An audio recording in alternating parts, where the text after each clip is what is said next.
നമസ്കാരം. Sreenarayana Guru open university MA Malayalam first semester ക്ലാസ്സുകളിലേക്ക് സ്വാഗതം. ബ്ലോക്ക് 1 പ്രാചീന തമിഴകം പ്രാചീന കേരളം എന്നതിലെ യൂണിറ്റ് 1 ആണ് ഇന്ന് നമ്മൾ ചർച്ച ചെയ്യുന്നത്. വൈവിധ്യമാർന്ന സംസ്കാരങ്ങളുടെ നാടാണ് കേരളം. വ്യത്യസ്തമായ ജനവിഭാഗങ്ങളാലും പ്രാദേശിക സംസ്കൃതങ്ങളാലും മതവും ഭാഷയും എല്ലാം കൂടിച്ചേർന്ന ഒന്നാണ് കേരളത്തിന്റെ സാംസ്കാരിക ചരിത്രം. എന്താണ് ചരിത്രം? ചരിത്രം എന്നാൽ അന്വേഷണം, ഗവേഷണം, കണ്ടെത്തൽ എന്നൊക്കെയാണ് ഇതിന്റെ അർത്ഥം. ഒരിക്കലും മാറാത്ത ഭൂതകാലത്തെ പറ്റിയുള്ള പ്രസ്താവന എന്നാണ് അരിസ്റ്റോട്ടിൽ ചരിത്രത്തെ കുറിച്ച് പറഞ്ഞിട്ടുള്ളത്. എന്താണ് കൾച്ചർ അഥവാ സംസ്കാരം എന്ന് പറയുന്നത്? കൾത്തുര എന്ന ലാറ്റിൻ വേർഡിൽ നിന്നുമാണ് കൾച്ചർ എന്ന വാക്കുണ്ടാകുന്നത്. ശുദ്ധീകരണം, പൂർത്തിയാക്കൽ, അടക്കം ചെയ്യൽ എന്നെല്ലാമാണ് ഇതിന്റെ അർത്ഥം. ഒരു സാധാരണക്കാരനെ സംബന്ധിച്ചിടത്തോളം ഒരാളുടെ പെരുമാറ്റവുമായി ബന്ധപ്പെട്ടതാണ് കൾച്ചർ. ചരിത്രവും സംസ്കാരവും പരസ്പരം പൂരകങ്ങളാണ്.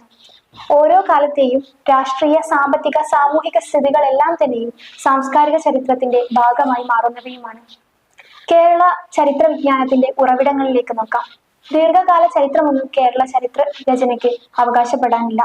വില്യം ലോഗൻ, ഹെർമൻ ഗുണ്ടർട്ട് തുടങ്ങിയവരുടെ കൃതികളും പ്രാചീന തമിഴക കൃതികളുമെല്ലാം ഇത്തരത്തിൽ നമുക്ക് പ്രാചീന സാംസ്കാരിക ചരിത്രത്തെക്കുറിച്ച് അറിവ് തരുന്നവയാണ്. എന്നാൽ ഈ ചരിത്രത്തിലൊന്നും സ്ത്രീ സാന്നിധ്യം വിരളമായിരുന്നു. കേരള ചരിത്ര പഠനത്തിലേക്ക് പോവുകയാണെങ്കിൽ നമുക്ക് പ്രധാനമായും രണ്ട് രീതിയിലുള്ള ചരിത്ര വിവരങ്ങളാണ് ലഭിക്കുന്നത്. ഒന്ന് ലിഖിതങ്ങളും മറ്റേത് പുരാവസ്തുക്കളുമാണ്.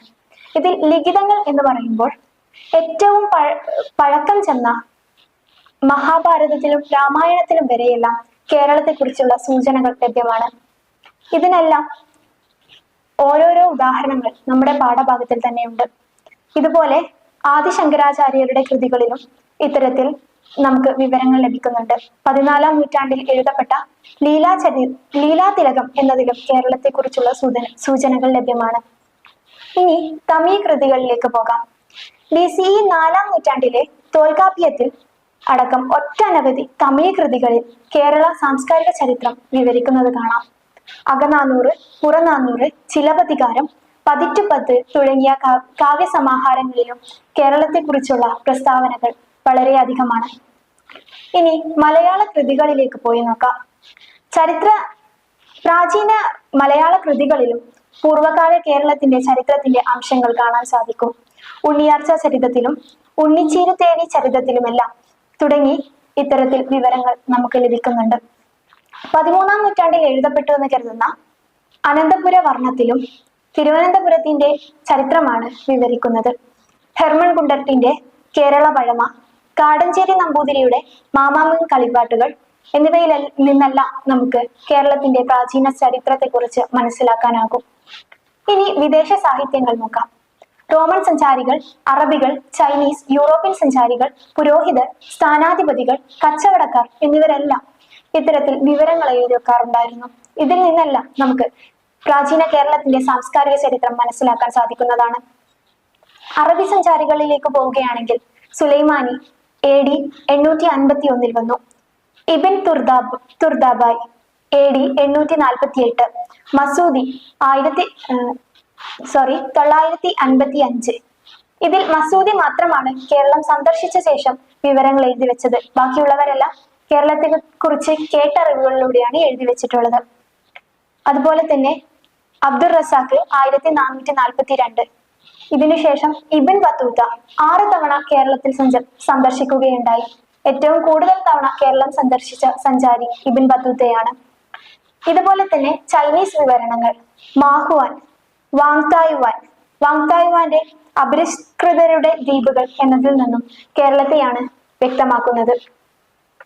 യൂറോപ്യൻ സഞ്ചാരികളിലേക്ക് പോവുകയാണെങ്കിൽ കേരളത്തിന്റെ മധ്യകാല ചരിത്ര രചനക്ക് പൊതുവിൽ യൂറോപ്യൻ സഞ്ചാരികളുടെ വിവരണങ്ങളിൽ നിന്നും നമുക്ക് വിവരം ലഭിക്കും. Marco Polo, Niccolo Conti, Varthema Barbosa തുടങ്ങിയവരെല്ലാം ഒട്ടനവധി വിവരണങ്ങൾ രേഖപ്പെടുത്തിയത് കാണാം.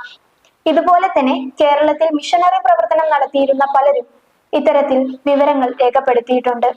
ശാസനകളിൽ നിന്നും നമുക്ക് വിവരങ്ങൾ ലഭിക്കുന്നുണ്ട്. ഒട്ടനവധി ചരിത്രപ്രധാനമായ ശാസനങ്ങൾ നമുക്ക് കണ്ടുകിട്ടിയിട്ടുണ്ട്. ഇതിൽ നിന്നുമെല്ലാം പഴയകാല ഭരണവും സ്ഥിതിവിശേഷങ്ങളും മനസ്സിലാക്കാം. വട്ടെഴുത്ത് ലിപിയിലായിരുന്നു മിക്ക ശാസനകളും എഴുതപ്പെട്ടത്. കാലവർഷവും കൊല്ലവർഷവും എല്ലാമാണ് ഇതിൽ ഉപയോഗിച്ചിട്ടുള്ളത്. വേണാട്ടു രാജാക്കന്മാരുടെ ശാസനകൾ, കോതകേരളവർമ്മയുടെ ശുചീന്ദ്രം ശാസനകൾ എന്നിവയെല്ലാം ഇതിനുദാഹരണങ്ങളാണ്. ഇനി പുരാവസ്തുക്കളിലേക്ക് പോവുകയാണെങ്കിൽ, പൊതുവെ പുരാവസ്തുക്കൾ രണ്ടു തരത്തിലാണുള്ളത്.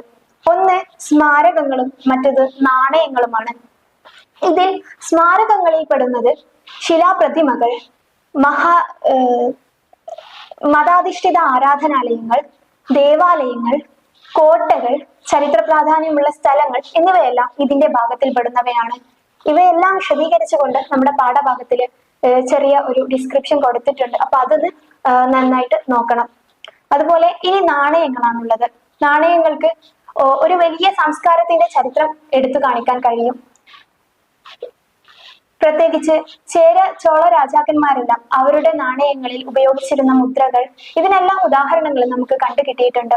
അപ്പോ ഇതിലെല്ലാം ആ ഒരു സംസ്കാരത്തെ കുറിച്ചുള്ള പല വിവരങ്ങളും അടങ്ങിയിട്ടുണ്ട്. കേരള സംസ്കാര നിർമ്മിതിയിൽ ഭൂമിശാസ്ത്രത്തിന്റെ പങ്കെന്തായിരുന്നു എന്നാണ് ഈ ഒരു പാഠഭാഗത്തിൽ അവസാനമായി നമുക്ക് പഠിക്കാനുള്ളത്. അപ്പോ ഇതില് നമുക്കറിയാം, ഓരോ രാജ്യത്തിന്റെയും അല്ലെങ്കിൽ ഓരോ സംസ്കാരത്തിന്റെയും എല്ലാവിധ ആചാരാനുഷ്ഠാനങ്ങളും അതിന്റെ കാലാവസ്ഥ, നദികള്, കായലുകള്, തീരപ്രദേശങ്ങൾ എന്നിവിടങ്ങളുമായിട്ട് വളരെയധികം സാമ്യമുള്ളതാണ്. ഇപ്പോ നദീതീരങ്ങളിൽ നടക്കുന്ന ആചാരാനുഷ്ഠാനങ്ങള്, അതുപോലെയുള്ള ഓരോ കാര്യങ്ങള് എല്ലാം ആ ഒരു സംസ്കാരവുമായിട്ട് വളരെയധികം സാമ്യമുള്ളവയായിരിക്കും. ഇത്തരത്തിൽ പറയുകയാണെങ്കിൽ കേരളത്തിന്റെ നദികൾ, കായലുകൾ, തീരപ്രദേശങ്ങൾ, മലമ്പാതകൾ, മണ്ണ്, കേരളത്തിന്റെ കാലാവസ്ഥ എന്നിവയെല്ലാം ആ ഒരു സംസ്കാരവുമായി വളരെയധികം ഇടപഴകിയ ഒന്നായിരുന്നു. ഇത്തരത്തിൽ കേരളത്തിന്റെ സാംസ്കാരിക ചരിത്രത്തിൽ ഇവയ്ക്കെല്ലാം വലിയ പങ്ക് തന്നെയുണ്ട്. ഇതിനെക്കുറിച്ചെല്ലാം ഉള്ള വിവരണങ്ങൾ വലിയ തോതിൽ നമ്മുടെ പാഠഭാഗത്തിൽ പറയുന്നുണ്ട്. അതെല്ലാം ഒന്ന് വായിച്ച് മനസ്സിലാക്കണം. നല്ല മാർക്ക് വാങ്ങണം. Thank you all.